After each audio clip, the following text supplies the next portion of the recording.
Mechanic రాకీతో బిగించాడు అందరికి Jackie. So cinema అయితే బాగుంది, నాకు నచ్చింది. ఆ, విశ్వక్సేన్ యాక్టింగ్ అది కూడా చాలా కంపేర్ టు ప్రీవియస్ మూవీస్. ఆయనలోని ఒక మాసీ యాంగిల్, మళ్ళీ అంటే ప్రీవియస్ గా దమ్కి ఇవన్నీ చేసినా కూడా ఒక డిఫరెంట్ టైప్ ఆఫ్ స్టోరీతో నాకు, ఎందుకంటే దీంట్లో చాలా సినిమాలు టచ్ గా అనిపించింది అనమాట. ఫస్ట్ హాఫ్ లో ఆయన ఏమన్నా స్టోరీ చెప్తున్నాడు, ఒక డార్లింగ్ లాగా ఫీల్ వచ్చింది. అలాగే క్లైమాక్స్ ఇచ్చిన ట్విస్టులు చూస్తే రగడా సినిమా గుర్తొచ్చింది నాకు, నాగార్జున గారిది. సో బాగుంది, సినిమా అయితే బాగుంది. సాంగ్స్ బాగున్నాయి, ఎక్కడ పెట్టాలి సాంగ్స్ అనేది చాలా క్లారిటీగా తీసుకుని క్రిస్పీ టైంలో పెట్టారు. అండ్ థ్రిల్లర్ మూవీ కాబట్టి థ్రిల్లర్ జోనర్ నచ్చే ప్రతి ఒక్కరికి కూడా ఈ సినిమా నచ్చేసి. కాబట్టి కొత్త కదా, కొత్తగా ఏమన్నా ఉంది అంటే రివర్స్ స్క్రీన్ ప్లే అనమాట. ఇది స్క్రీన్ ప్లే మీద ప్రెసెంట్ వెళ్తున్నాయి కాబట్టి సినిమాలు, ఇది రివర్స్ స్క్రీన్ ప్లేలో వస్తుంది.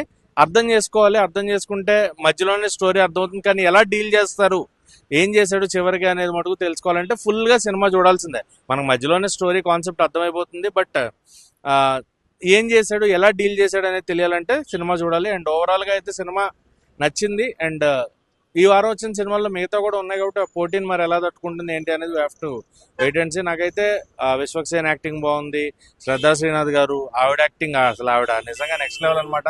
ఆవిడ క్యారెక్టర్ ఎక్స్పెక్ట్ చేయరు, చూడండి చాలా ఎంజాయ్ చేస్తారు. అండ్ సునీల్ గారి క్యారెక్టర్ రంకిరెడ్డిగా, రంకిరెడ్డి కాదు సంకిరెడ్డి అన్నట్టుగా ఒక డిఫరెంట్ వేలో చేశారు ఆయన. నిజంగా సునీల్ గారి నుంచి అంటే ఆయన సీరియస్ గా ఉంటూ కామెడీ చేశాడు. మామూలుగా సీరియస్ గా ఉంటే భయపడే క్యారెక్టర్లు చాలా చేసి భయపెట్టాడు ఈ మధ్యకాలంలో, బట్ సీరియస్ గా ఉంటూ కామెడీ చేశాడు అనమాట. అది బాగా అనిపించింది.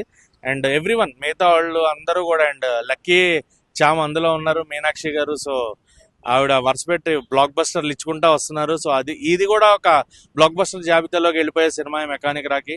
అండ్ డైరెక్టర్ తీసుకున్న కథ, రవితేజ ముళ్ళపూడి ఎంచుకున్న కథ కానీ, విశ్వక్సేన్ గారు నమ్మడము, ప్రొడ్యూసర్స్ నమ్మడము, ఎవ్రీథింగ్ వాజ్ పర్ఫెక్ట్లీ సెట్ సినిమాకి. సో విశ్వక్సేన్ గారు ఏదైతే నమ్మారో that worked out. So Vishwaksen అన్న చేసిన ప్రమోషన్స్ అన్ని వర్క్ అవునాయా?